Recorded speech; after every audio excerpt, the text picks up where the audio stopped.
Good afternoon. Good afternoon, family. Good afternoon. I am with Phoenix Hampton. I proudly serve as the Mississippi State Director for the Southern Poverty Law Center, and I bring you greetings on behalf of the Mississippi Rapid Response Coalition, a coalition of more than 40 organizations and everyday people who show up when Mississippi communities are under threat. And make no mistake, friends, tonight we are under threat. The very lifeblood of our survival, our water, is under siege. And so here's what you need to know. On March 30th, 2026, the Mississippi Legislature passed House Bill 1677.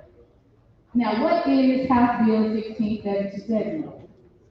House Bill 1677 was a law that is designed to strip the city of Jackson of its control over its own water and wastewater system, and hand that power and that authority to an unelected, unaccountable water board authority.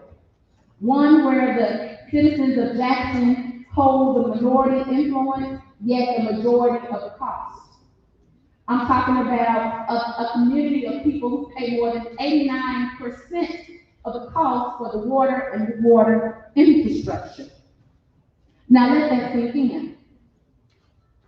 I'm plainly saying that the people who pay the most will have the least power, influence, and say. But see, here's what the legislature did not count on. Jackson would fight back. That's right.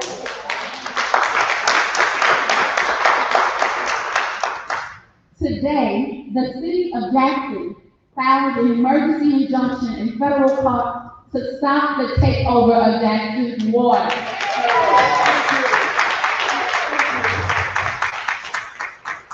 Y'all, that people power, that people pressure, when people in power and pressure meet, policy has to change. Today, tonight, you all have shown up. You've shown up not only for your water, but you've shown up for your families and your communities, and this city's right to govern itself.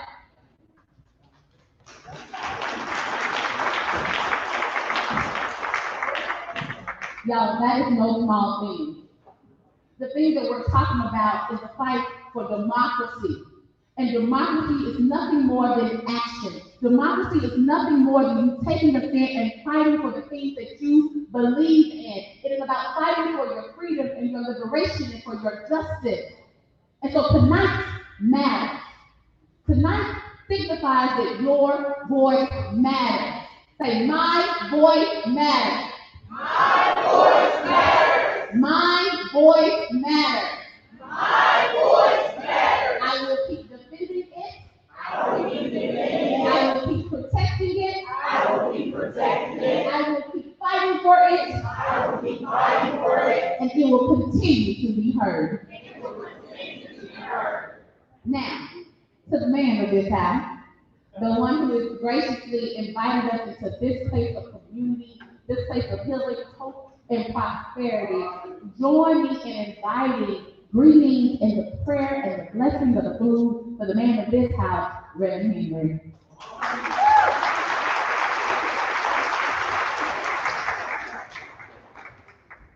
Amen. We do welcome each and every one of you. We do say hello and good evening to each and every one of you. The first thing we would like to say is we welcome you to Central United Methodist Church, a church in the heart of the city, with Christ and the city in our heart. Amen.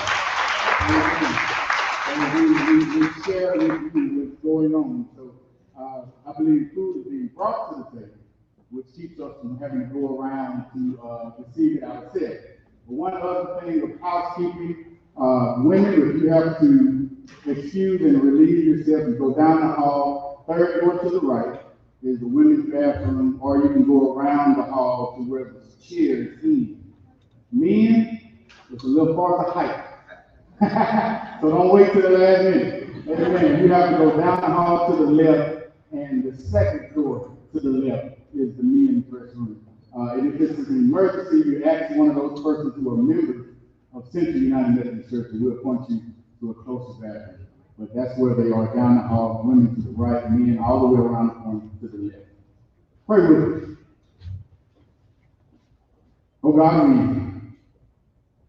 we come again knowing that we are in your time, your space, and your atmosphere. And God, we thank you for us being here and you allowing us to just have just a little dominion.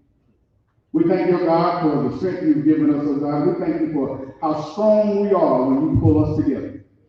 We thank you, God, for pulling us together for such a time as this and using us for this time, oh God, so the world may know, so the city may know, so the state may know that we are concerned about ourselves and about others.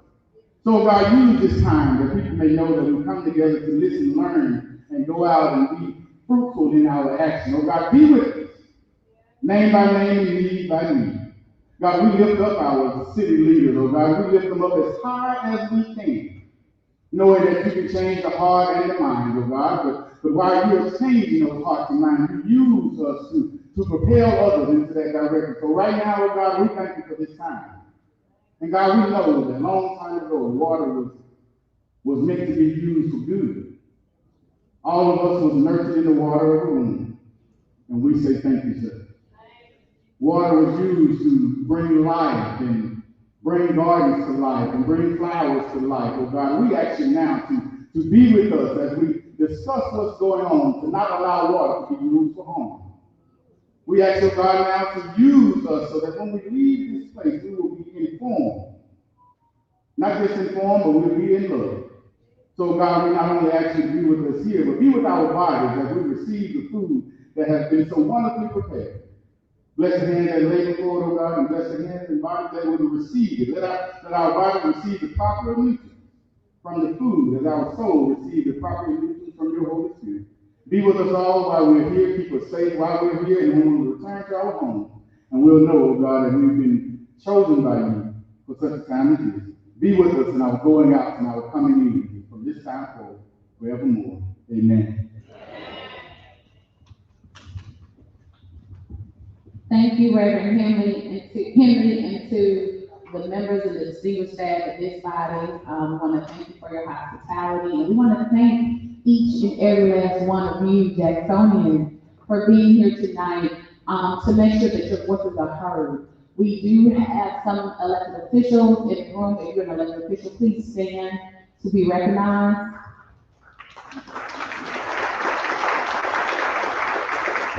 Thank you for being here to hear from the people of Jackson. We do have several who have expressed their support for community in this manner, including Councilwoman Tina Clay, and then we have some others who are planning to join us later in this evening. Next, we want to bring to the mic one of our leading voices, one of our coalition members, Ms. Danielle Holmes. Danielle, if you're here, Danielle's going to give you all an overview of our purpose, as well as give us some additional background and state of play when it comes to the plight and the fight for Jackson Ward.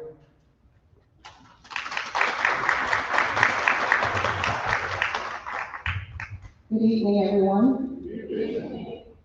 My name is Danielle Holmes. I am the Executive Director of the Mississippi Impact Coalition. I am a senior social justice organizer with Repairs of the Breach, doing work with the Poor People's Campaign. Before I go any further, I'm going to ask that our coalition members, Mississippi Rapid Response Coalition members, please stand. If you're in the room, please stand, because I'm going somewhere with this, and it's very important that those here see who's in the room. It's plenty of us. It ain't just a few in this fight. Thank you, all you can see. Y'all keep those pictures, faces in your mind. I am a Jackson resident. I am a grandmother in the city, and I am one of the intervener plaintiffs in the federal consent decree that governs this very water system we are here to talk about tonight. That means that I'm not just an activist standing at the microphone. I have a legal standing in this fight. And I'm telling you tonight that this fight is not over. It is just beginning. This fight did not start in 2026. This fight did not start with HB 1677. This fight started years ago when the state of Mississippi made a deliberate choice to disinvest from the city of Jackson. Year after year, the state took tax dollars generated in the city and did not return them proportionately to the people who produced them. They starved the city of the resources it needed to maintain its own infrastructure and then stood back and pointed fingers when the infrastructure failed. Then in 2022, when our water system collapsed completely, the federal government stepped in and appointed an interim manager. And instead of using that moment to empower Jackson residents to rebuild what was theirs, the state saw an opportunity. They saw federal money coming into the city, and they saw what they believed to be a weakened local government, and they moved. Senator David Parker from Olive Branch, a man who does not represent one single resident in the city of Jackson, started pushing bills to hand control of Jackson's water to a state-dominated board. And our Hinds County delegation and our city council members then said quiet. This really happened. That bill died. So they came back the next session. And that session, Representative Chris Bell authored the bill. And he's one of the Hinds County, part of the Hinds County delegation. And that bill passed, which allowed for this bill that was passed this year, HB 1667. It opened a wide door for this bill to come in and to be passed in legislation. And so I say all of that because we can't just talk about what the state is doing and what others are doing with your own Hinds County delegation, who refused, by the way, to sit with any of their constituents and discuss an asset that belongs to the constituents. They refuse to have a hearing or a meeting. And they themselves don't even know what the bill means. We gotta keep everything in perspective here. Then in I said that about Chris Bell, so let me get on to Shannon Yates. Then this past session, Representative Shannon Yates, he's a Hinds County delegation, introduced House Bill 1677. Representative Clay Mansell from Clinton, who has no invested interest in the city of Jackson, co-authored that very same bill. Governor Tate Reeves signed it into law on April the 8th of this year. And not one of them had a single community meeting in Jackson at a time when working people could show up and speak before they did. Now, I need to be clear about something right now, because people keep talking about the hearing at the Capitol that was had. That was a hearing for legislators to talk amongst themselves. Because Mississippi doesn't have a process where community members can actually be heard by their state legislators at the state capitol. That doesn't exist for Mississippi. It is always their intent to keep us silent.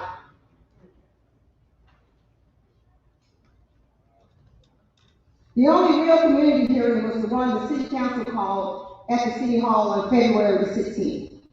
And even there, Ward 5 Councilman Bernie Hartley stood up and said out loud, and he was representing the Hinds County delegation, "How dare you bring something to us without going to the public first? They're the ones paying the bill." This is what a city council member said. Because even he knew that Jackson residents had been locked out of a decision that would determine the future of the city for the next generation.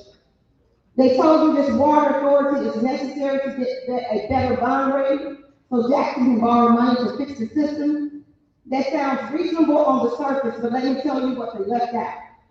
Moody's and S&P, the two biggest credit rating agencies in the country, did not just give Jackson a bad rating.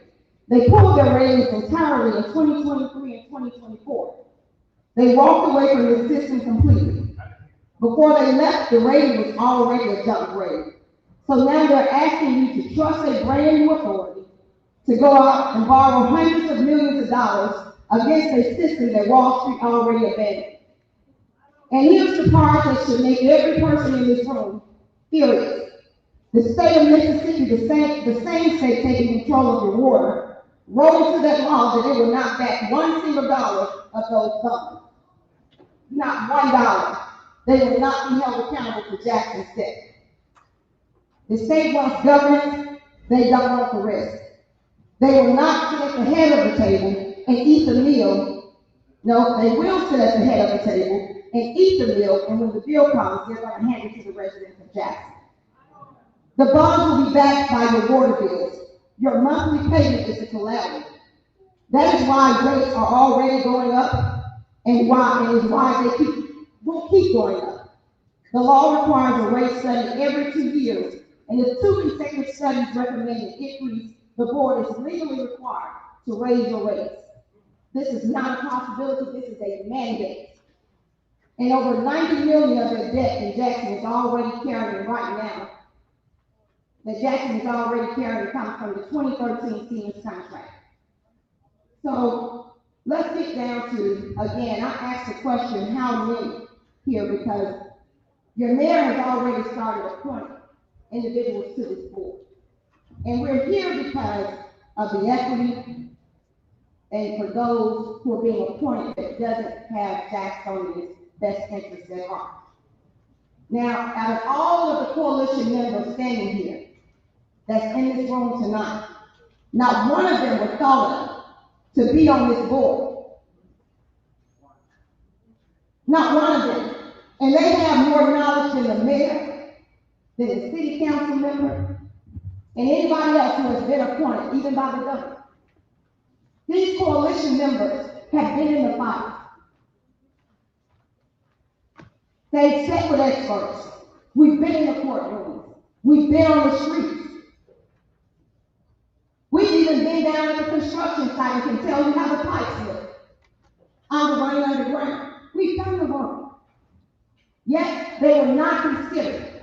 Not one of the coalition members, and it's a ton of organizations on that flight. And then we're here because Byron and Richland residents, water bills are anywhere from $10 to $26 to $36, $40. While Jackson residents are burdened with higher water bills, and it has been okay with your mayor and some of the city council members. This is a problem.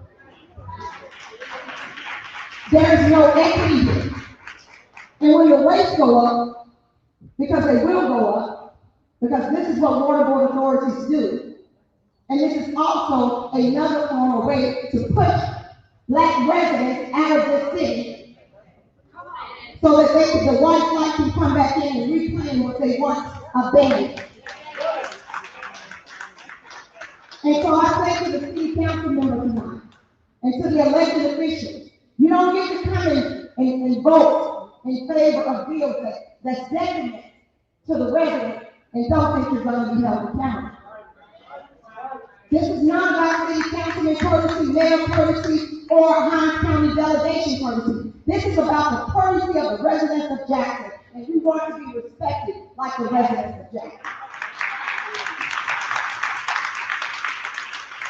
Going along with the mayor, even when the mayor is wrong, will not be tolerated. This is why we're organizing to get those 30,000 people.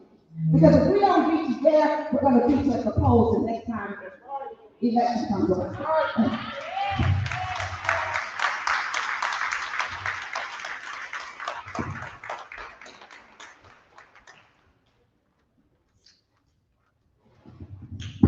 Danielle, someone say people. Someone say people. Someone say people. Someone say power. Let me hear you say power. Let me hear you say power. Let me tell you something. The great Frank Figures said something to me one time, and I will never forget. He said, he said, a disorganized people can elect a tyrant, but an organized people can stop a tyrant. And so I don't think I paraphrased that, but you did. And it's that wisdom, it's that type of wisdom that makes tonight so important, so significant. And so before we enter into this next phase of the program, we're in community, right? Someone say community. Someone say community. I'm a Baptist preacher's daughter. Somebody say community.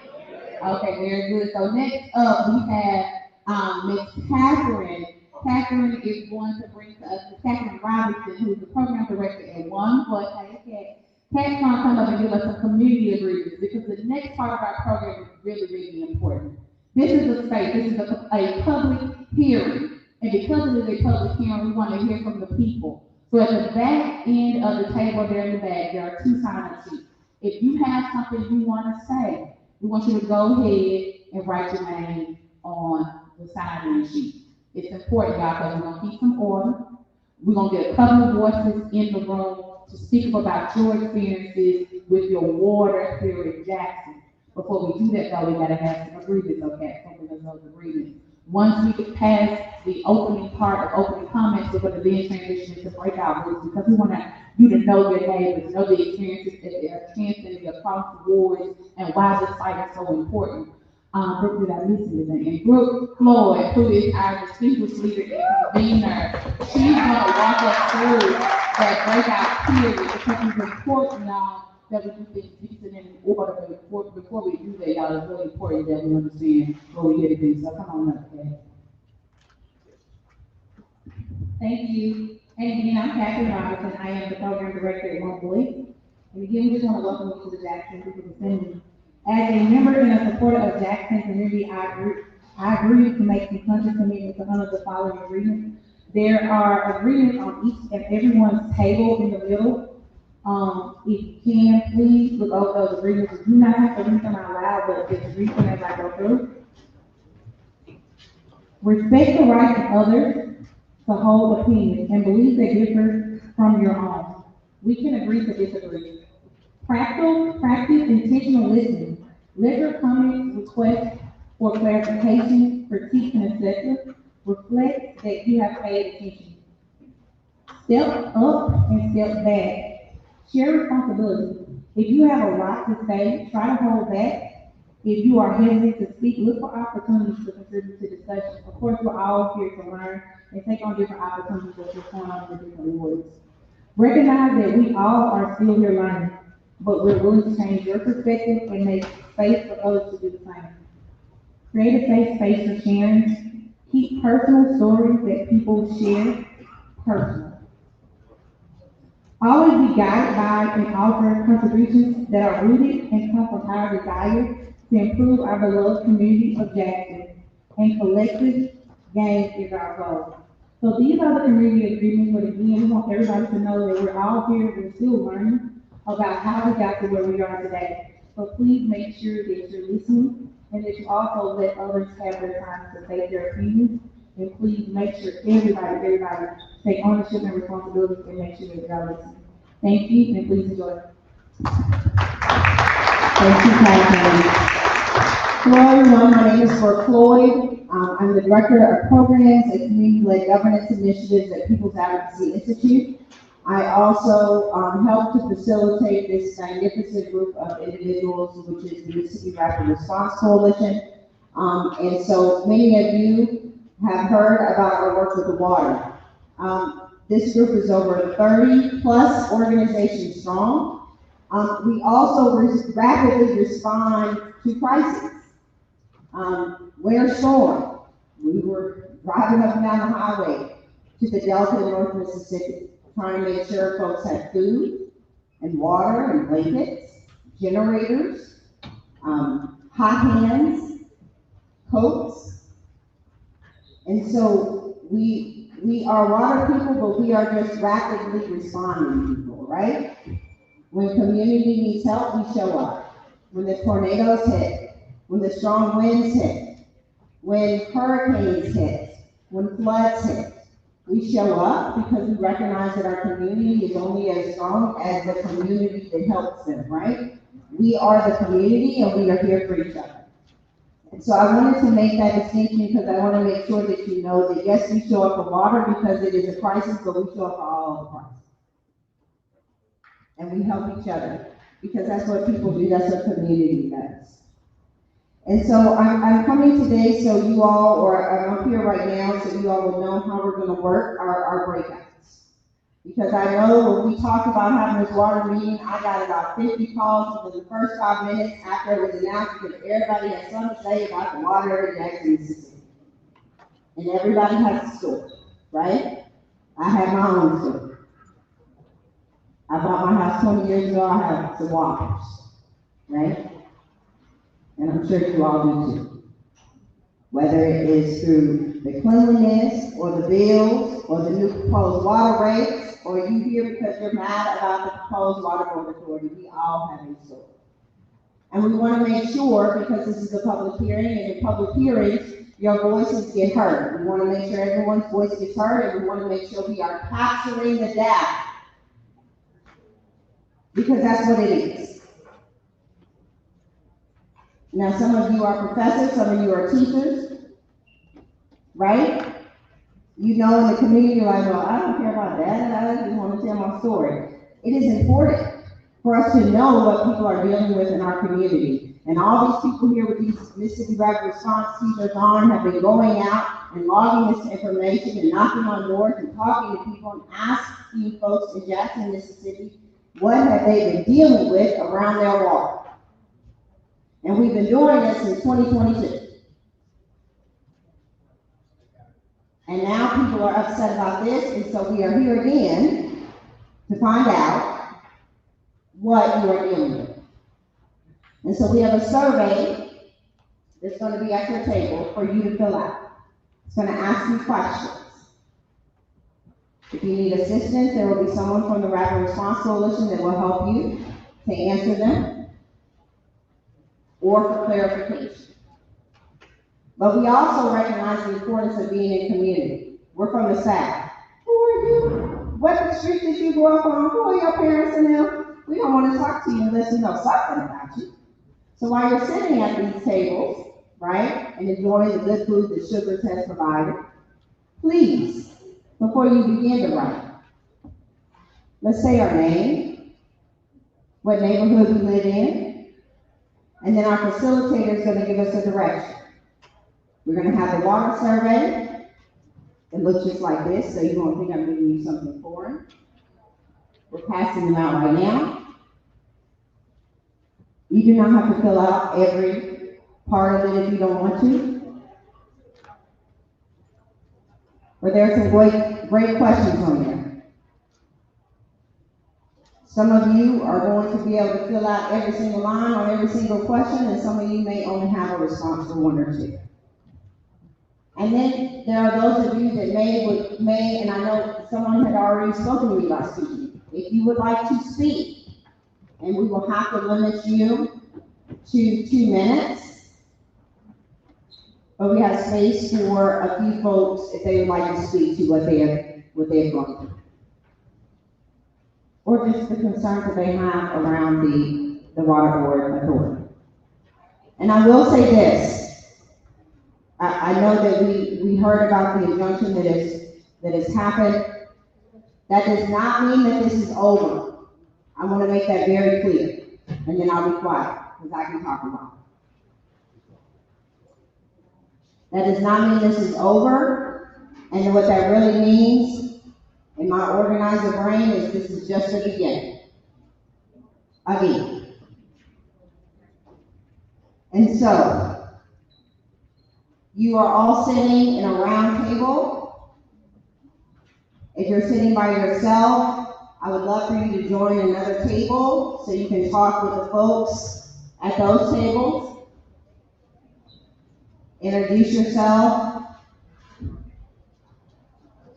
We're Mississippians. We like to speak and say hey. And then we're going to do 15 minutes of this.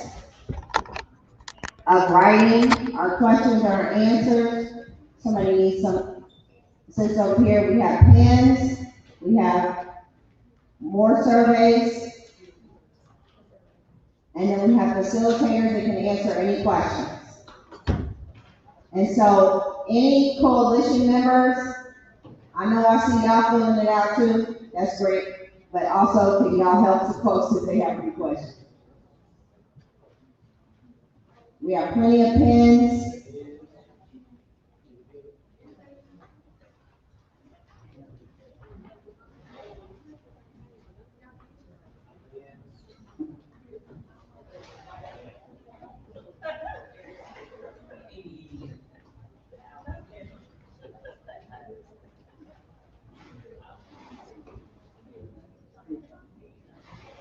And so I'm gonna set the,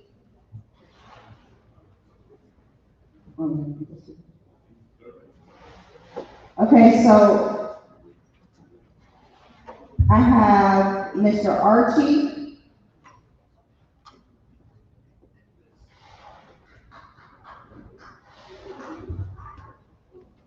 Then I have Otto, and then I have Tara. I'm gonna set the timer for each person at 2 minutes. And then, immediately following that, we will begin our 15-minute of filling out our surveys and getting to know each other. All right? Good evening. I'm Archie. I am a community activist, civil rights activist, as well as a political activist. I just want you to understand one thing, and the reason that this is going down, you have to pay attention to the history. And the history is, they started with the airport, a takeover.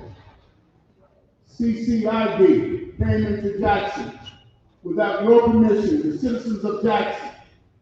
And then they began to take over the criminal justice system here.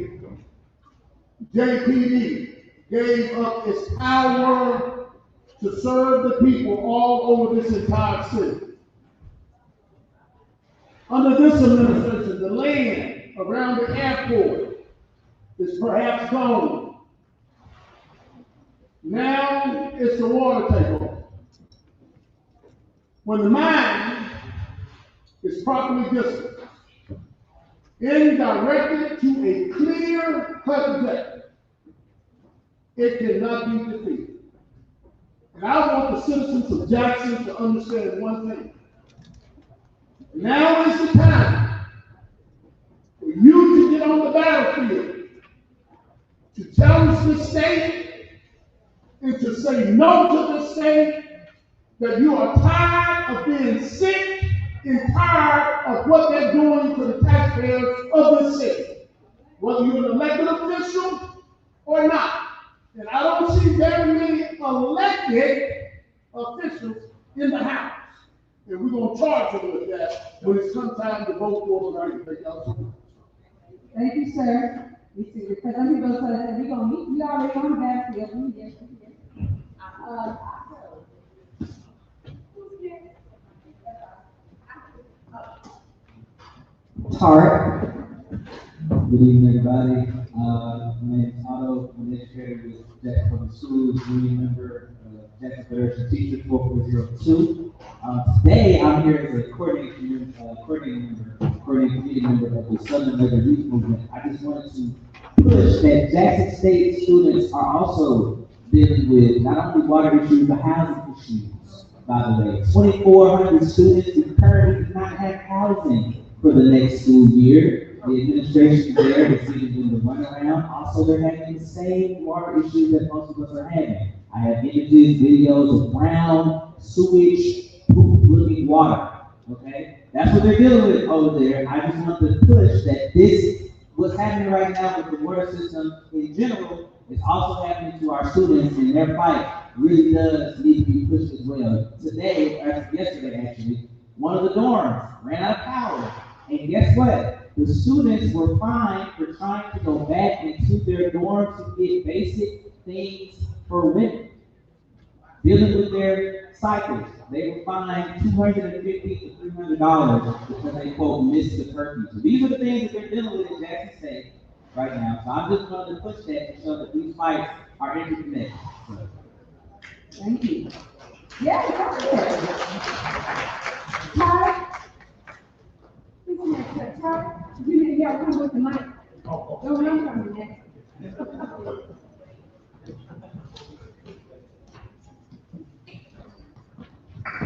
I apologize if you don't mind, I can't see. Just so I can see people. But good evening, thank you all for giving me 2 minutes to speak. It's good to see those of you all there. I know my name is Tarek Abdul-Tawwab. Some of you all may know me and the young man KP from the hit radio show Making Make Sense Jackson. Shout out to all of my people out there. I appreciate that. Shout out to all of our people that came, all people that came from the show that we just finished at 5 o'clock and came in. That's community, that's power, and that's what we do together. First off, realize that you're in control. This is the same thing I talked to all about on the show, right? Realize how this started. This started with a mayoral table of 20 people up on the stage, and duly polled, that all agreed we'll bring this water system back to Jackson. Our mayor became mayor, he then said who wants to go half on the water system. Mayor wants public private partnership. The state said we don't want any part of that, we want the whole thing. And then came with the water authority bill. We were then told that the water authority bill was the best thing for us, it would take the $200 million in debt, and we would have majority ownership. That didn't come true. In the midst of that, while our leaders are down shaking their butts in parades and throwing candy off the back of our cars dressed as leprechauns, the deadline to stop another $20 million from coming out of our pockets taxes. At this point, we have to assume it's either weaponized incompetence or our city council mayors just don't like black people. Kanye West said. That's what we got to assume by their actions. We have a racist, borderline racist councilman who told a police chief, you're too overqualified and charming to get that money. Now, I don't know if you know civil rights here in Mississippi, but that's something they use when Negroes had the nerve to go to Chicago and get education and try to bring it back here and thought they wanted a job. And they would let them know you're too overqualified to work in the field, you're too underqualified to work over here, so you're going to start with it. Now, bring that back to where we are right now. You have a chance to push your city council to do, at the last moment, the best thing for the city. The Mississippi Rapid Response Coalition was there when there was nobody standing up for the city. When Judge Wingate called them racist. Can you imagine that? When all they asked for was for transparency so customers didn't receive the treatment you all didn't receive. No one listened. Judge Wingate pushed them to the side. We're now here at the final moment. You have a choice to make. You know, any of these people in suits and mistaken suits for nuisance for neckties, don't let them lead you down the wrong path and make you go against something that's in your best interest. You force that city council to say no to that, whatever other little games they want to play, if it works, it works. Do not let them get removed from the grasp that you have on them. Finally, you can hold them accountable. Finally, you're making them all show up. Look at the room around you. How many people in assembly did they see? How many people in assembly did they not come to? Look at that back door. Each and every one of them have shown up today because they're scared of you voting them out. And you better not let them out of there.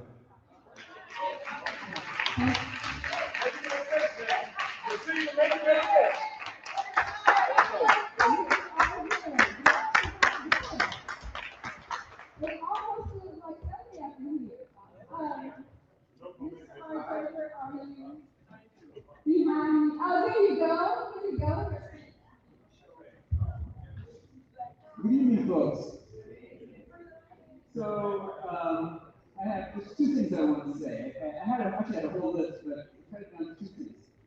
The first is that the mayor has now named 4 people he wants to sit on this board. Board of Constitution, I don't know, but we have these 4 names. And I have very little information about them. I tried to look for them on the web, found very little. We have a little window of time because our council members, the city council, has yet to approve these names. And my one desire in this regard, at the very, very least, these people live in the city of Jackson and experience the water and sewage issues that we have. And they're not the people that live in the suburbs and come back. So I urge you sometime tonight or tomorrow, contact the city council member and say to them, look, find out where these people live and make sure if you're going to approve them, that they live in Jackson. Okay, that's item 1. Item 2, I just thought of a few minutes ago, there was a gentleman who got up and talked about what's going on at Jackson State. And, you know, my heart really goes out to Jackson State and this whole water crisis. they had to send their students home when the crisis happened in rows of 22, 23, and they shut down operations. And I don't know how students got to their classes. I mean, it's just, I was a professor for 20 years. So I just think the whole situation is totally ridiculous. And then we had a scheme to have a backup supply of water, which as it turned out didn't meet health standards and didn't get appropriate advice. So it's just chaos. The city failed them. The city totally failed them in providing good water. And you know, the two big medical centers, I don't know about Baptist, but University of Mississippi Medical Center where I work, and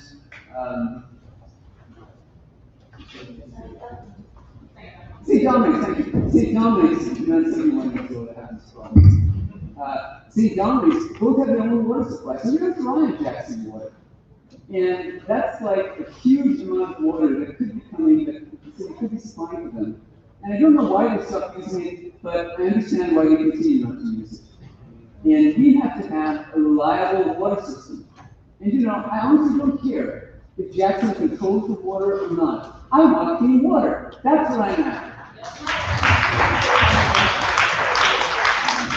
So we got one last person before we go into the. Hold on. Yes. So, we have Ms. Hill, and then we have Mr. White, and Oh, we got Ms. Shawn. Okay. Yes, so we have the 2-minute cutoff, everyone, because at 7 o'clock, we have to finish our share out and go into our breakouts, because we do have updates on the legal cases, and everyone needs to hear that, because what happens in these meetings, we do all the talk, but if you do not get the actual correct information, you go back in your community and share the misinformation, right? So you have to hear the correct information. So Ms. Hill is next. Right. There we go. And just let me just say right quick, one is that there are chairs for people in the back. There are chairs. Plenty of, you know, get this one. This one. I'm gonna get you in a minute. Just give me a second. So there are plenty of chairs. Please come on in off the back and have a seat. And then the second thing I just want to make sure people understand, and we'll get into this more, is it does matter who runs the water. It does matter. And we're going to know. So there it is. Thank you, Danielle, for having this meeting, because it's needed. I'm Priscilla Teal, an educator. I ran through the United States Senator. Now I would be the state director of the National Association of Black Defenders, and this is the new organization that's coming to the state of Mississippi. But I want to address some issues. Back in 2014, the city of Jackson began a 1% sales tax. Each year in the city of Jackson, we collected $15 million each year since 2014. To date, 2026, there is $195 million that should have been collected from the city of Jackson. And the reason why this money was funded is because it was to deal with the critical needs within the city of Jackson, our roads, our bridges, and the water structure. Well, today, I made a public request with the city of Jackson to give me information of how this money was used. As of today, Ward 1 has received $22 million for their infrastructure. Now, if you look in the city of Jackson at Ward 7, Ward 1, all these areas are the Northeast Jackson, Belhaven community, Fine Brent, the district, and look at our community. That money was not set aside for selected neighborhoods. That money was for the entire city of Jackson. Now, what I recommend for Danielle and the rest of you with the signatures that you all have gathered, you use those signatures because you all, this is discrimination of how these funds that have been collected for the city, not for Northeast Jackson, not for Belhaven, not just for Farish, but for the entire city of Jackson. We need to do something, and we can actually file a petition to have that money and the documents looked at. The second part, I am a plaintiff of the water lawsuit here in the city of Jackson. What I was told by my attorney Since Donald Trump has come into office, my water shoot and the rest of us that are on that water shoot will be pushed to the back because they're not dealing with civil rights issues right now. That is horrible. That is horrible, and something needs to be done. And the only way that we can do something to fix it is we have to challenge it with the law. We have to get lawyers. We have to fight back. We have to challenge the system. Yeah, we can advocate because I'm a strong advocate, and I'm going to have lawyers right beside you if you need them. But we have to fight back with attorneys. Thank you. And I know Debbie's going to say something, but I just want to remind folks that in just a little bit, we are going to be hearing from 2 legal teams that have been on this because we are about that by any means necessary. Okay, so, the 1% sales tax, so a little clarification. The citizens voted overwhelmingly to have that 1% sales tax. Remember, everybody came out, we were so excited, yes, we're gonna get our water fixed, right? Okay, so the reason all that money has not been spent to fix your roads is because a state board was created. And the governor, at that time, said that the board needed to be created, right? A lot of people don't know this. I've heard so many wild rumors. I've heard that the city took the money and ran with it. The city didn't take that money and ran with it, y'all. They don't have to. The board decides, right? And then there were little clauses that were put in how they get to spend that money. One of them is that money can only be spent in the event of a new build of a road. So the plumbing and the pipes only get fixed if a new road is being built. So you are worried about why it's only being spent in Ward 1 or Ward 2, not Ward 2, yeah, I guess it's Ward 7 or whatever ward you live in, because they have a whole bunch of new development going on. So there are things that a lot of folks don't know that have happened, and so that there's not clarity, right? And so, no, that's wrong. It's wrong. And that board does not represent the city. I can tell you that right now. Because it does not look like this room. But we have to make sure that we pay attention when this stuff happens. Now, Governor Phil Bryant pushed that board down the city at that time. And made them hand it over. And so now we don't even have control over the things that we voted for. Now, that is one of the reasons why this board that they are trying to push down our throats. And if you think they won't do it again, they will. Now, this is the exact same thing. I'm telling you that.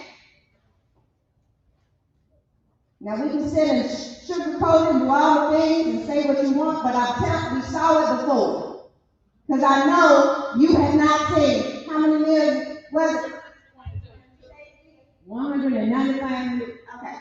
I haven't seen $195 million worth of any repairs. Oh, okay. Okay, yeah, so we ain't seen it. So now, we have one more person to speak, but I want to declare 2 more. Mr. White and Deshaun. Right, And then I'm right here. so Mr. White, go ahead, and then Deshaun. Okay, so but real quick, I just want Danielle pulled my hotel to make sure that everybody understood, as folks said earlier, that the coalition is a collective, it's not just one person, so you want to make sure. Oh, yes. There you go. Mr. White, you don't want it? Okay, thank you. You see him, you refuse the mic, you should get a hand for that. Get a hand. Make sure he's still right around his stuff. Hey, y'all. Hey, just wanted to quickly mention that a few of us are part of another coalition called the Zero Out Jackson program. Because our city and state has been so heartless to disabled and elderly folks, a few of our coalition members have united to help senior citizens restore their water service. We're almost up to about $20,000 now, but need some more help.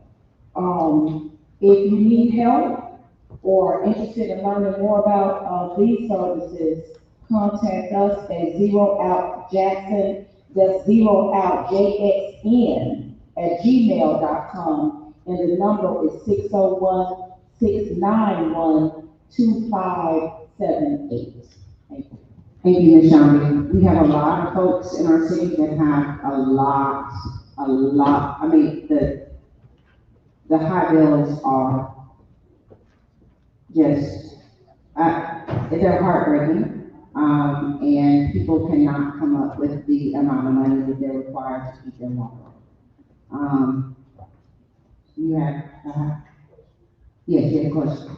Yes, what are they going to do about those people with the extremely high water bills, $10,000 and $15,000 water bills? We couldn't use that much water in our lifetime. Okay, so. What are they gonna do for people who have bills like that? And not, make them try to make them pay those bills? No way they owe it. So, you are, I had, extremely high water bills. I had 20,000, 15,000, I've had 8,000, and I've had $30,000 water bill. And I did not have a leak on my property. So, I suggest, as a resident of Jackson, Mississippi, that you go in person to an office and speak to someone. That's what I suggest as a resident of this city. And I do not want you to, because we recognize that there are a lot of folks in the city that have those leaks. That is one of the reasons why this right here, please fill this out if you have not done so. You are in at a table with other residents. Most of you have already filled it out. Turn to your neighbor at your table. Make sure you have spoken to them. You've asked them what neighborhood they're from. They may be near you. Ask them what has been their major issue. Or if they don't have any issue, ask them where they live. And then we're going to collect these in just a moment.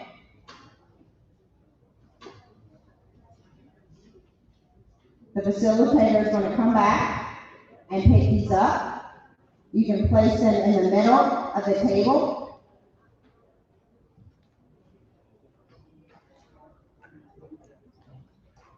Make sure your contact information is at the top, especially for folks with really high water bills, especially for folks that have water issues with pipes and plumbing, especially for folks that are having discolored water. All those issues, we need to be able to contact you.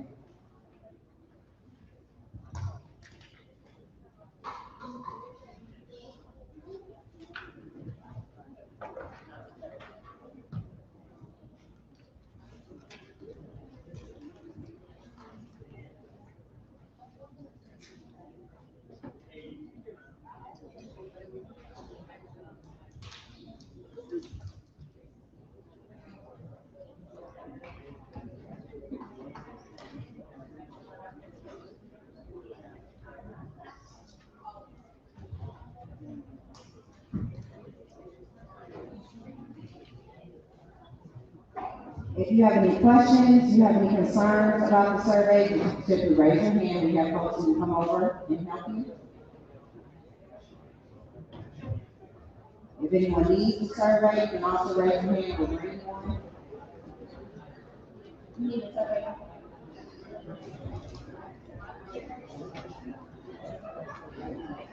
Correct. Can I get another survey? Thank you.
All right, just giving everyone a time check. You have 4 minutes, and then we'll come back to Holbrook.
All right, everyone, I'd like to bring us back so we can finish out the evening and get our illustrious attorneys. Speak to us for a moment, and then have our public works council representatives going to speak to you, and then I will let you all go on time. If you don't, let people pass time. And I appreciate you all giving us your evening. And so we're having folks come around and collect your water surveys. And so I appreciate you all. We're collecting this information, like I said earlier, to share not only with the city, but also the court. My name specifically is listed, as well as Danielle, along to represent community as interveners on the water piece with the EPA, the DOJ, the Mississippi Department of Health, and the city. Yes. Hold on a second. Okay. So hold on a second. We'll wait till everybody gets back to their seats and focus so we can write it on out.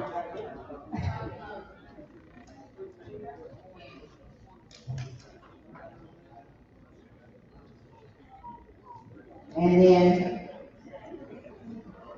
all right. Okay, so I just want to reiterate that we're going to use this to not only get the information back to the city, but also to the courts. Myself and Danielle are listed specifically as interveners with the state case, with the DOJ, the EPA, the city of Jackson, and the Mississippi Department of Health. And we will get an update on that case in just a moment.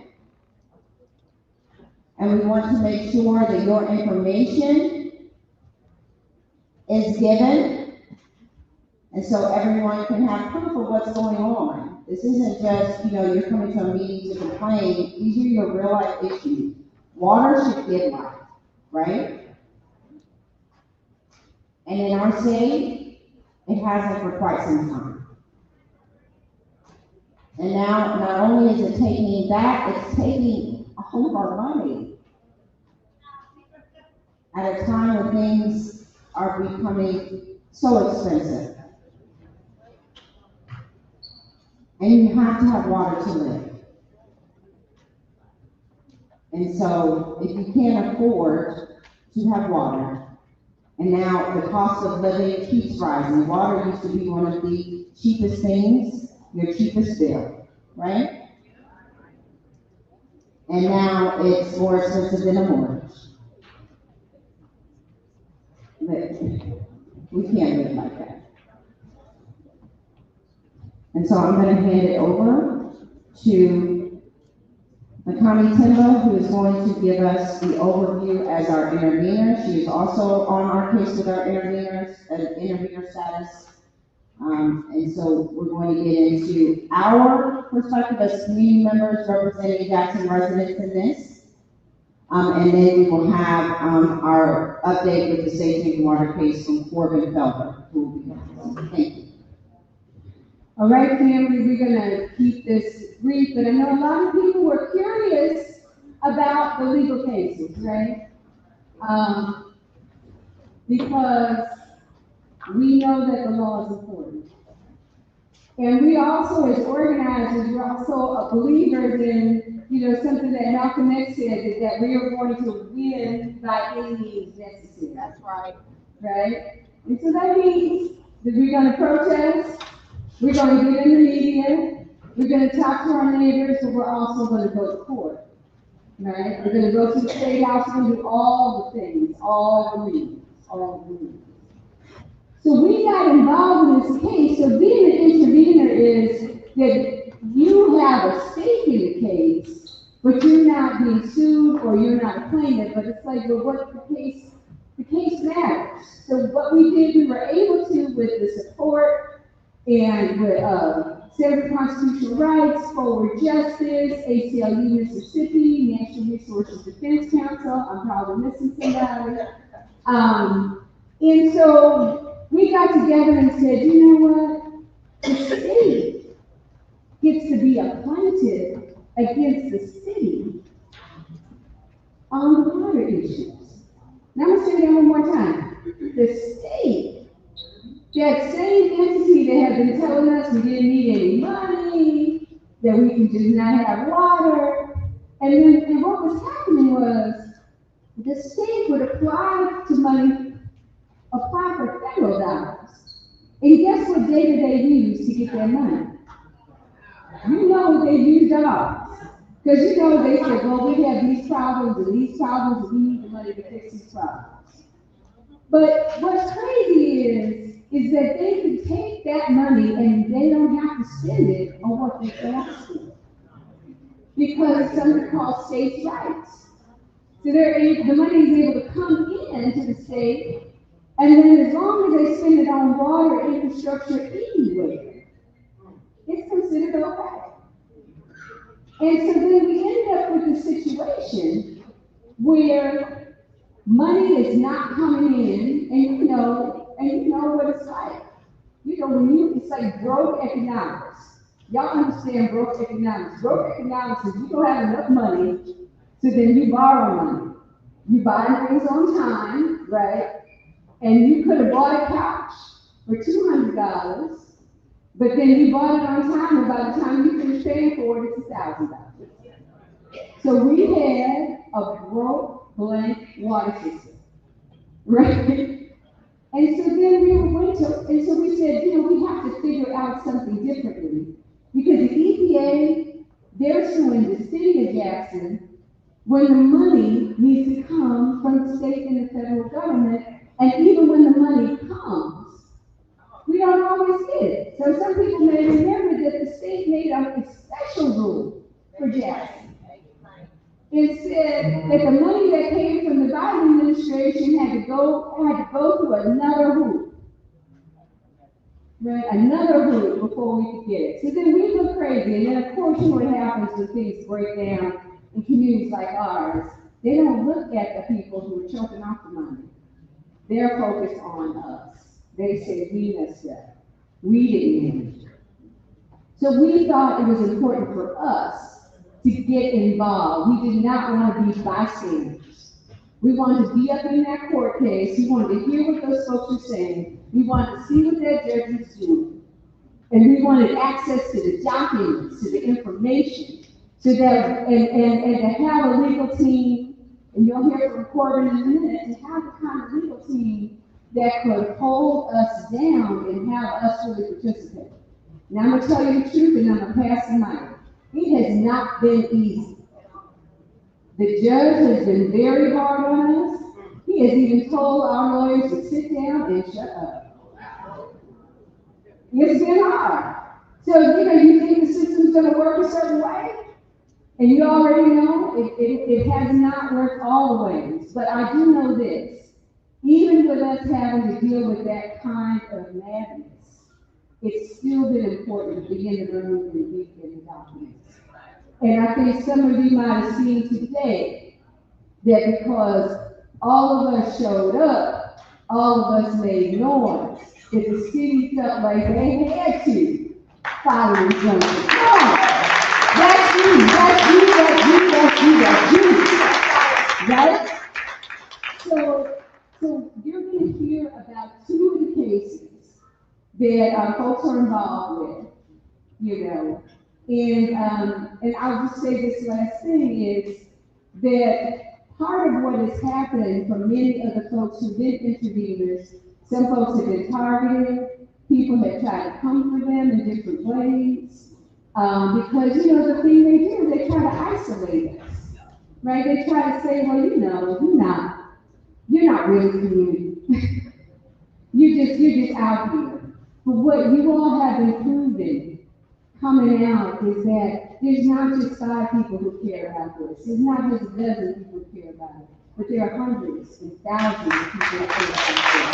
And I thank you.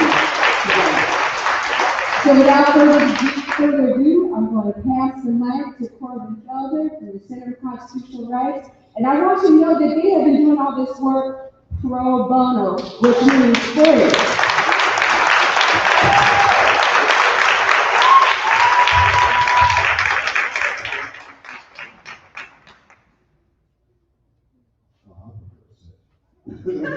Well, I'll stand for people to see me, but I get no salary, so.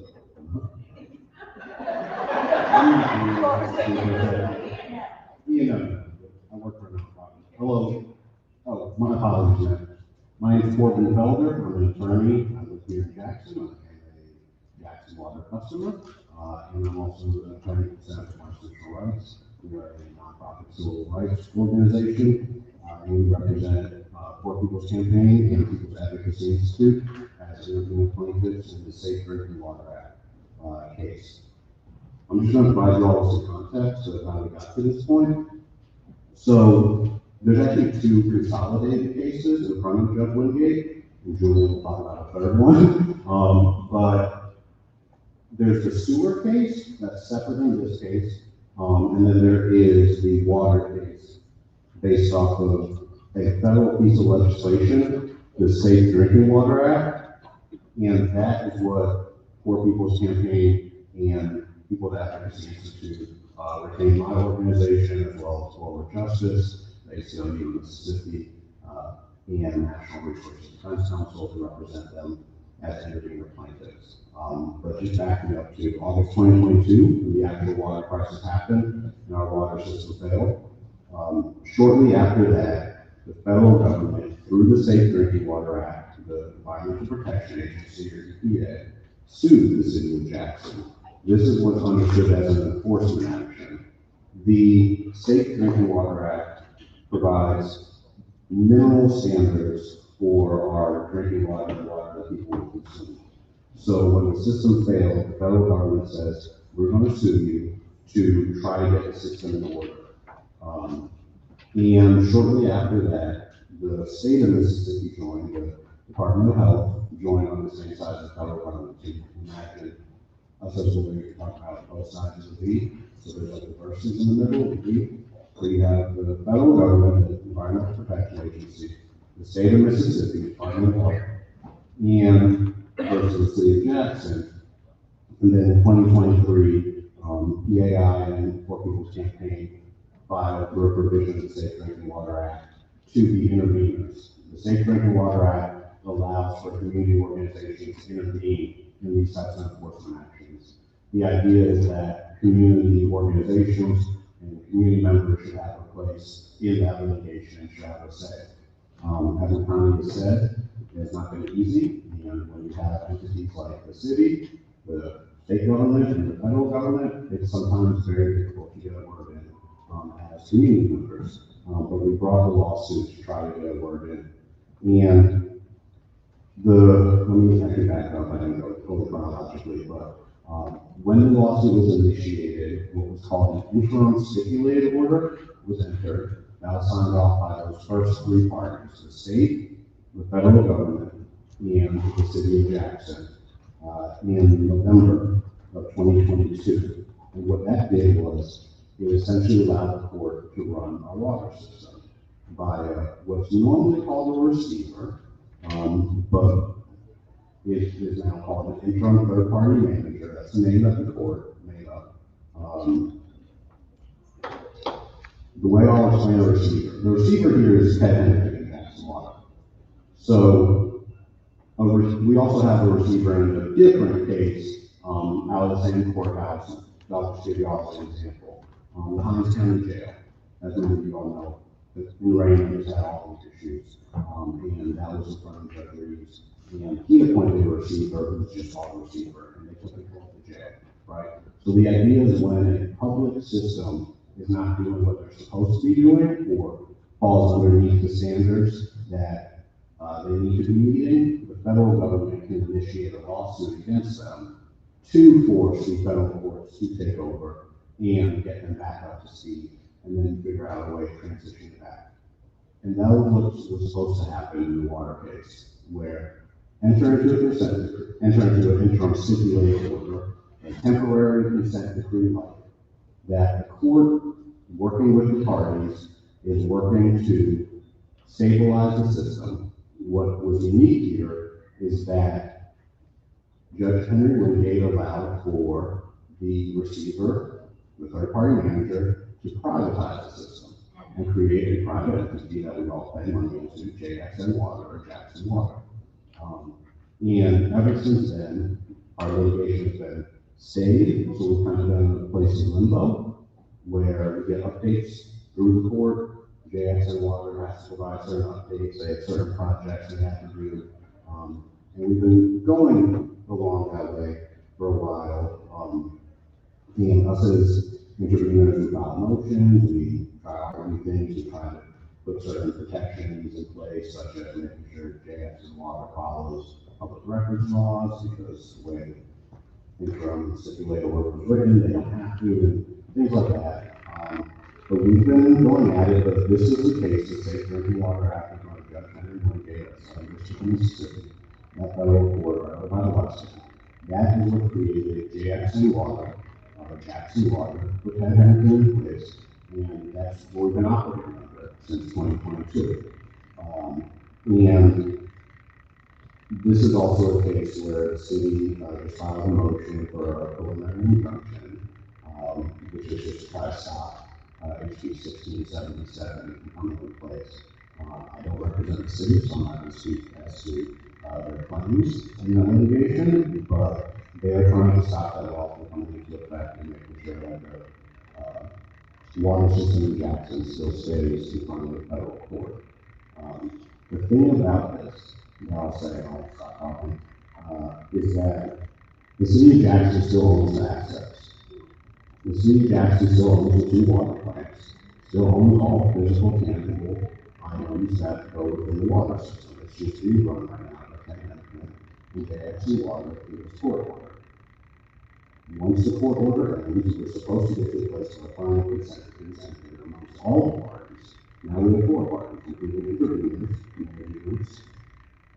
We should all be able to sign off on the final consent decree and have a say in what the future of the water system is between federal government, state government, city of Jackson, and individual plaintiffs. Not sure what moves forward or how this is gonna happen, but on Friday, at 9:30 a.m., Judge Wingate called a hearing on this motion of Series 5, around 3:40 p.m. It just came in around 6 o'clock, we got a notice that, there's a hearing, this Friday at 9:30 on the city's motion. So, we'll see what happens, but, that's where we are in terms of the Safe Drinking Water Act piece, around clean water, and we're presently just at the one of the court. Your lawyers often don't have good reasons for this question. Thank you. Thank you, Taylor. And I encourage you all, show up at 9:30 a.m. on Friday to the federal courthouse. Because one of the things that happens, or has happened with this case is it's often like 5 of us in that courtroom. And so one of the things that Wingate often brings up, Judge Wingate often brings up is where are the community members and what do they have to say about this? And so it's important for community to show up. And Julian? Oh, you are here. Okay.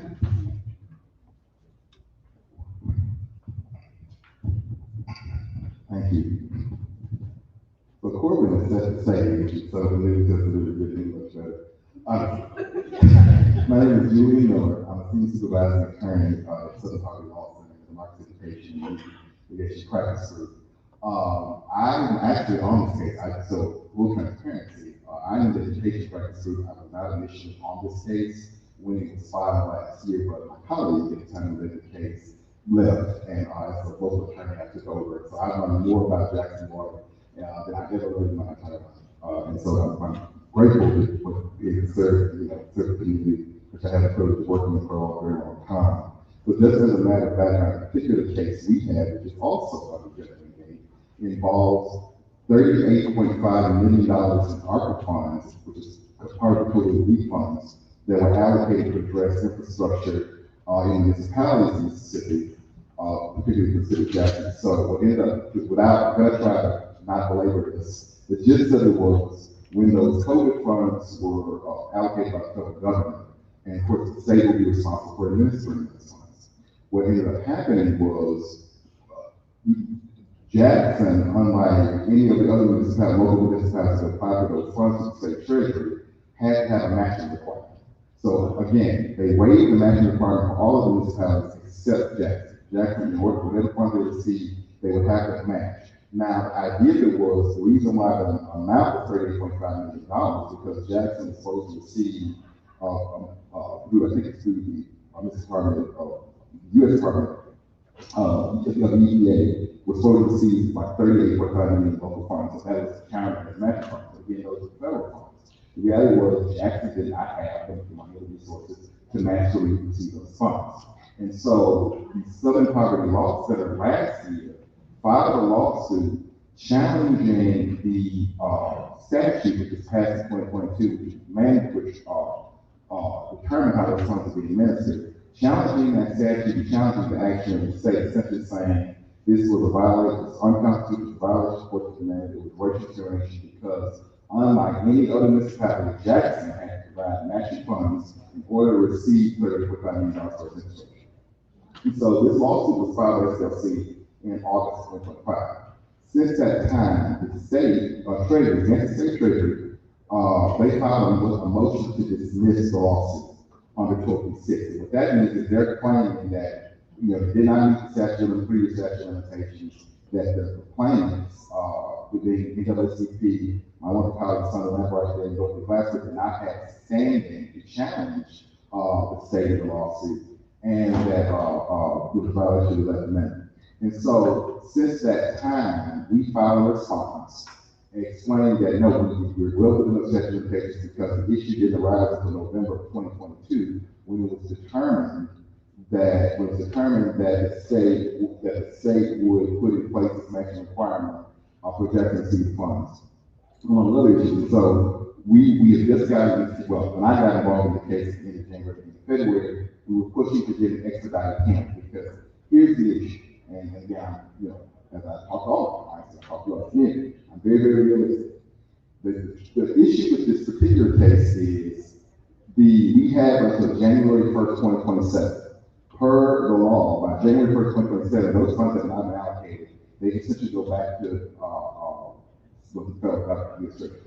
So we have to try to resolve this case and get the funds out before that period of time. So I have been practicing law for 13 years, and I've never been under that of a deadline quickly. So since I first got involved up until this point, we've been trying to push Judge Wingate to give us a hearing. It took, I was telling my it took like every week of reaching out to the court to do this, but finally we had a hearing set motion dismissed from May 14th at 9:30 a.m. before the meeting. And so we will have the hearing on the motion. What will happen is this hearing will be on the motion to dismiss, not the merits necessarily of the case, but on this 1236 motion, which is state trying to dismiss.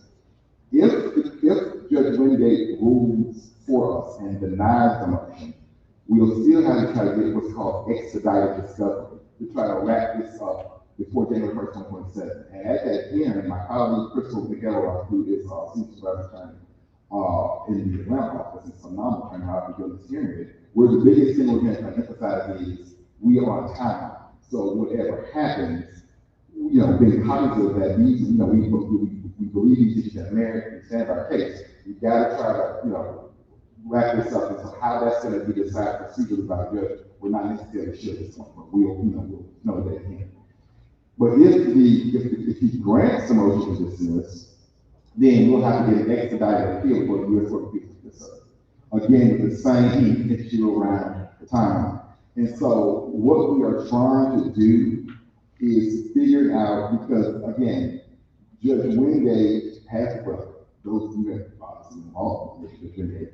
He has to direct things out and not necessarily make decisions. And so we're not sure about, we know we got his hand set, we're not sure about what his position is in the case.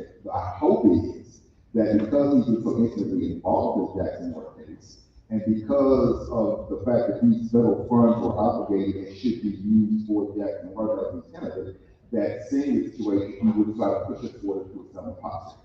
That's kind of what we're trying to emphasize, that at the end of the day, all of these issues going on, Jackson needs those resources, and it's an allocated for that. The state has no other problem allowing other municipalities not to have to match what's the problem with the city of Jackson. Give me some part of if we have the sense that we were arguing, and it's practically like, I'm not understanding. And the state, again, you realize those funds were used in this house, there's water issues, they should have for the community to no match. So, but there should be no issue with Jackson, especially since it's whatever happens, Jackson's either under the monitoring of federal government or under the regional moral. So it's all being monitored. I don't understand. And that's, and that's where we're going to kind of push, because Judge Wingate does one thing I'll give him. He will push charges up. He'll push charges to like settle and try to resolve things. So that's kind of our strategy, what we're trying to push for. So yes, it is important community shows that we need everybody. Again, May 14th, 9:30, courtroom 6-8. Please, because we really want to emphasize the community needs this, the community, and that we want to kind of get some resolution, get some hope to this situation, get funds that are already there for that purpose. So excited about this, so grateful to work with you. Hopefully, we'll have some good news on May 14th. And it's a collective time. Okay, so we have two things coming up. This Friday at 9:30. This Friday is one hearing. May 1st, this Friday at 9:30. That is a status hearing that they just talked. And then on the 14th, we have another one at 9:30. Now, and they're both before Judge Wingate, so there's all 6 at the federal courthouse. Now we have Amar Badat, who's going to speak to this new law that we're all here for and trying to push back on, and give us some community opportunities to push back. Thank you, Brooke, and thank you everyone who has come out tonight to talk about this really important issue. My name is Amar Badat. I am an attorney with the organization Fair Fight Action. I am a Jackson resident, and My focus in my career is voting rights. I do a lot of voting rights litigation, policy work, I've done a lot of redistricting stuff, and Fair Fight's focus is also voting and democracy. And you might be wondering, well, why is this guy talking about water? The reason is because, yes, this is about water, but this is also about democracy. This is an issue about every single person in here's political power. This is an issue about whether or not you get to make choices for yourself, for your family, your kids, your grandparents, anyone who lives with you here in Jackson, your community. That's what this is about. And so what we saw happen during this legislative session is HB 1677 passed. We've already mentioned that bill. We've already talked a little bit about it. I'm going to tell you a few things about HB 1677 that every single person in the church should know. Number one, HB 1677 sets up what's called the Jackson Metro Water Authority. And even though it has the word Jackson in the name, it is not controlled by Jackson. 9 members are on the board. 3 of those are appointed by Jackson city officials, appointed by the mayor, confirmed by the city council. 3 of them are appointed by the governor. 1 of them is appointed by the lieutenant governor, and then 2 are appointed, 1 by the city of Byram and 1 by the city of Bridgeland. And so that's 6 appointees on this Jackson Water Board that are not accountable to the people of Jackson. This is a democracy issue.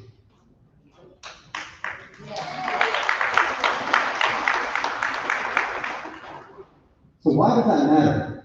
Why does it matter that the city of Jackson only has 3 appointees on this Jackson Water Board?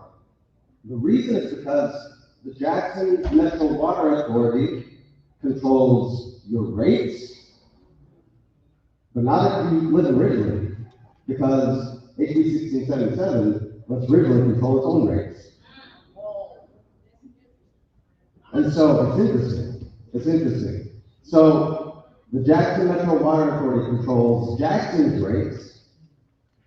It also controls whether or not bonds can be taken out, debt can be taken out. And we've already talked about under the bill, who is accountable to that debt? Who is ultimately on the hook for that debt? It's the ratepayers in Jackson, who pay 90% of the system's revenue, right?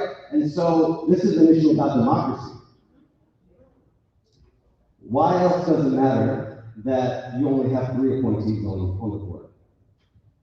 The other reason is because there's a lease.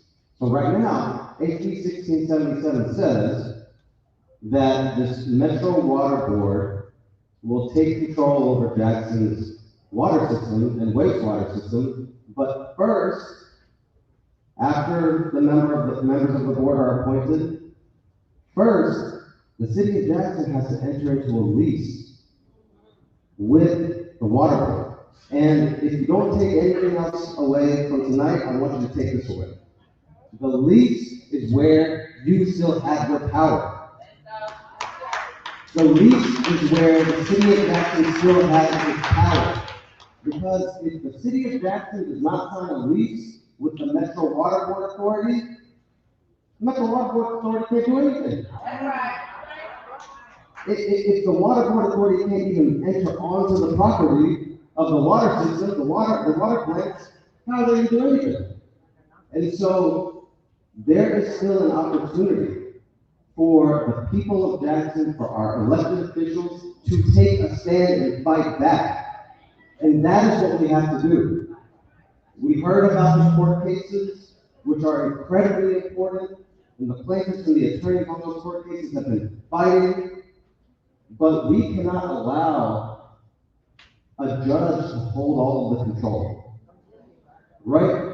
We should still show up to the court hearings, and we should do everything that we can to influence the judge to make the right decision, but we cannot count on a judge ultimately making the right decision in the case. And so what can you all do? What can we do as a community in Jackson? Number one, tell your elected officials in Jackson, your city council members, your mayor, do not sign the lease.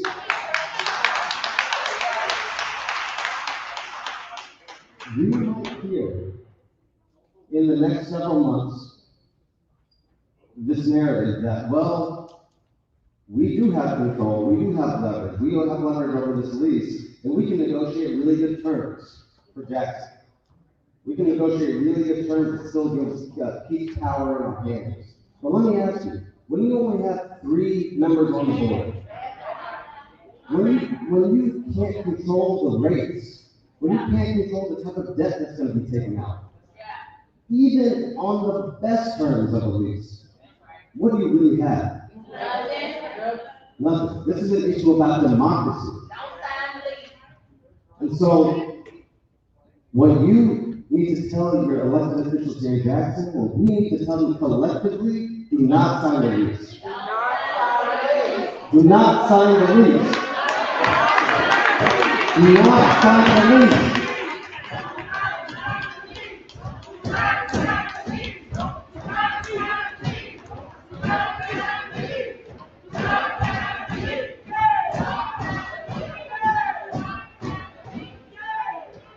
That's what we need to be doing for the next few months as these city officials are considering whether or not to sign that lease. The other thing, last thing I want to say, there's a petition. You might have already signed it. If you haven't, do not leave here before you sign it. There's a petition that we are circulating. We have to get 30,000 signatures on that petition. That will put the issue of signing the lease on the ballot. And then, we as residents of Jackson, as voters in Jackson, will be able to vote on whether or not the city should sign the lease. This is an issue about democracy. And so, before you leave here, these are the 2 things that I want you to take away with you. Number 1, contact your elected officials. Tell them right now. Tell me all in the room right now. Tell them right now. Do not sign the lease. Number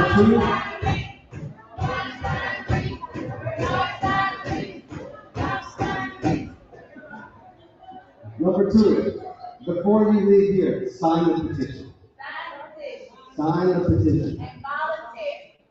There we go. All right. Thank you so much. Thank you so much, Alma. I want to, you got a fire? I want, before you leave here, make sure you sign the petition, guys. Also, to make sure that you stay up to date on all the information that's going on. There's a QR code on the back of this, so you can get information around volunteering, around getting the petition signed, but also, if you want us to come and speak about the petition, if you want us to come to your church, if you want us to come to your barber shop, if you want us to come to your business, you can scan this QR code and fill out this form, and we can show up and do all the things. And then we're also going to have locations set up for folks to sign on. So you can look out for those 2. We have multiple organizations here. Our page, on our Facebook page is Jackson People's Assembly. SPLC Mississippi is here. We have the Jackson NAACP. We have One Voice. We have Mississippi Black Women's Roundtable. I'm missing. We have Mississippi Poor People's Campaign. We have MIC, which is Mississippi in Action. Did I say that? Mississippi Impact Coalition. Get my letters in. Oh, you have to be a registered voter to sign. We have. Oh, I said People's Assembly instead of PA. Apologies. People's Advocacy Institute. I'm just trying to get all the names down so people can actually go to these folks' Facebook pages and you can find out where we will be, where you can sign up for things. We have, let's see, who else? I know it's another organization that I know. Mississippi for a Just World, they share everything, all the pages. Black Voters Matter. There are many organizations that are part of this, that you can look on their social media. They've been sharing all this information and they continue to share. And so not only will you find out about future events, but you'll also find out where you can sign on to the petition and where you can send others that are not here tonight to sign on. Yes, ma'am. We make these meetings for countryside. So many people don't know about it. Yes, ma'am, we can. Now with this one, I know at least 20 orgs shared this, as well as churches shared this, as well as, we went, and it was on the radio, and it was announced on TV with this one in particular. Now, yes, and so also, we do recognize that in Jackson, just like everywhere in the city, we have a digital divide. And so we also try to make sure we have paper copies, and that's why we did this. And so we also pass them out at events all over the city for the past, I guess, week and a half. The issue with this one was that we did this quick, right? So that is why, because the need arose. And so we rose to the occasion. Okay? And so right now, if my MRC supposed to come up so we can close out. I'm sorry. Councilman Hartman, our Public Works council member, and I know you had to argue and fuss about this last week. You did, sir. Thank you. Good evening. First of all, I'd like to say thank you. Thank you for coming out. Thank you for voicing your opinion.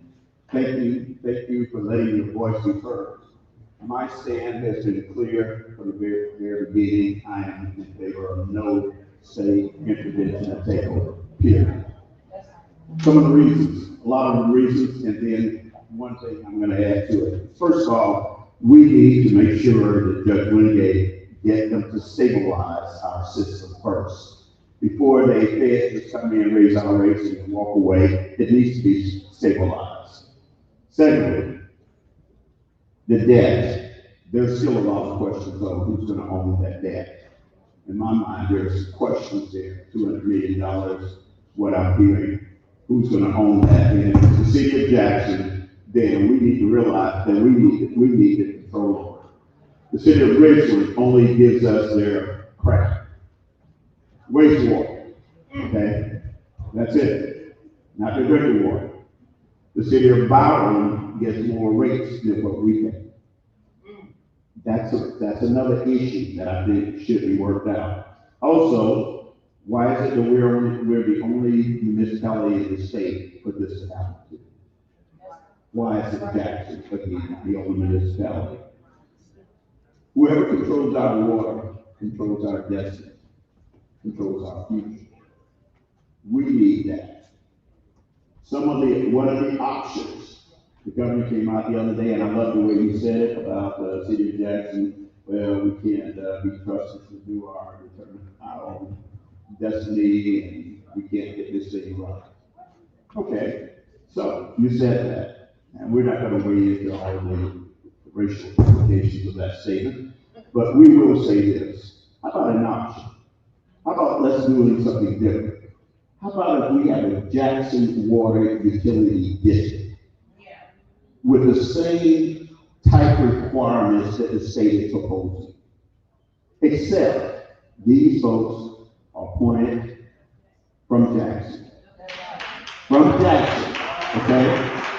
He wants the best and brightest. He said, well, we can't trust the city to do it. Well, let's take it out of the hands of the city and put it into a Jackson authority with its own engineer, CPA, with its own lawyers, with its own professional folks running the treatment plant, except we call it, instead of the Metro Jackson, we just call it what it is, the Jackson Municipal Water Authority. Let's think about this thing for a minute. This is irreversible if we move ahead. Our children's children will have this thing out of their control. And one of my biggest fears is as we continue to raise that rate, we're going to raise the rate where we have to leave. Our most vulnerable communities, they're going to say, but we can't do this anymore. And I'm all protecting our heritage, protecting our history. Look, Ward 5, Jackson State, baby. We got living legends over there. But anyway, I heard you loud and clear, and I wanted to make sure that you hear me loud and clear. This water authority needs to stay in the city of Jackson. Yes. Thank you, Councilman Hardy. Before folks, well, you're not gonna be able to leave, because these are your keys. I wanna make sure who's ever keys, these are, and then, you know what, I see that, I just saw, okay. All right, and so, we wanted to do a nice little thing as we get ready to depart. Something that can give us, you know, a charge. So if you look on your table, you have a half sheet of paper. So you are going to look at the dark writing. We're in church, right? All right, so you look at the dark writing, and then we are going to say the other part, like they do in the church, right? Is that all right with y'all? So we close out, or send us out on a good word before we do that, because I'm not going to speak after. I'm going to say thank you for being here. I appreciate you. Thank you for sticking it out to the end. We had some great information shared. I love to see all your beautiful faces. I appreciate you being here. And so here we go. Are we ready? I think we are. So I'm going to add my thank you. And I'm going to ask you to give yourself a round of applause.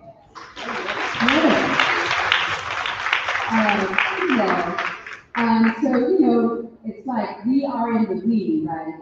And that's how we get coalition members. Come up and join us. Come on up. Yeah, come on up, man. MSJW is here. Beloved Community is here. Black Mothers Matter is here. LOC is here. One Voice. You got it. Bring that sheet of paper. I just see other ones. So I'm going to start off, and then all these good people are going to kick it off. You know, one of the nice things about being older is that everybody be like, you go first. All right. So we have done this before, and we talked about this. In 2022, when the water system failed, it was us. After years of neglect that march every 2 weeks or more on Mondays from Mountain Home Baptist Church to the governor's mansion. And some people remember we left dirty water bottles for the governor. And all these things. We even went to Washington, D.C. When the money came? We went to Washington, D.C. Remember, we went to Washington, D.C., and the Congressional Black Caucus said, we might have some money for y'all. So this little litany, and I think I'm one of many daughters of Baptist ministers over here, is kind of us going old school a little bit. So everybody got their little sheet of paper so that you can do your part? All right, and we also know that we're standing in this historic landmark. Can we clap it up for Central United?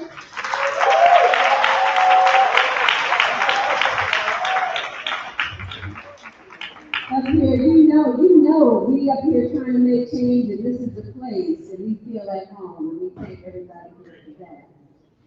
So with that, I turn it over to my beautiful comrades.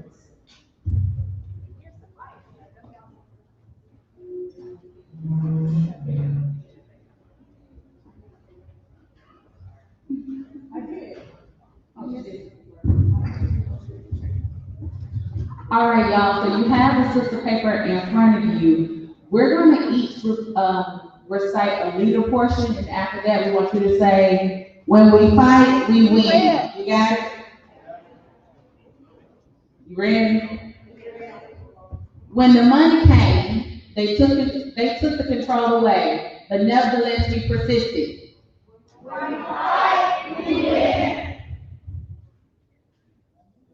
are here tonight together, saying hands off our water. When we fight, we win. Declaring loudly, proudly, and boldly, we will not bow down. When we fight, we win. There are times when hope feels hard. Then we remember our ancestors and how they held on to hope in each other. They taught us. When we fight, we win. Our ancestors, Fannie Hamer said, when I liberate myself, I liberate others. If you don't speak out, ain't nobody gonna speak out for you. She showed us. When we fight, we win. Our ancestor, Margaret Walker, said, we are each other's harvest. We are each other's business. We are each other's magnitude and bond. When we fight, we win. They may run us our race, but they will not run us out of town. When we fight, we win. God has not given us a spirit of fear. God has not given us a spirit of fear. We will not stand down. When we fight, we win. Tonight we stand unified and dignified in our resolve, demanding what every city and every community deserves, public utilities for its own needs. When we fight, we win. We do this work not because it's easy, not because we want any more than what we desire. This is our city. These are our resources. These are our rights. We will continue to show up. We will continue to be loud. We will continue to fight on. Our voices will be heard because when we fight, we win.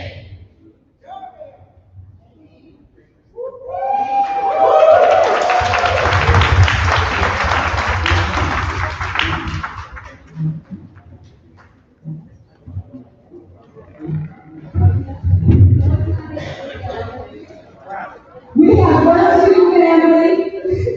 I said my name on. We are out and giving our whole children City Hall, collecting the signatures. Don't we got the signatures? And we all members. We need to open up. Please, give me volunteer. Don't forget to call your council member on your contact. We gotta take no time to leave.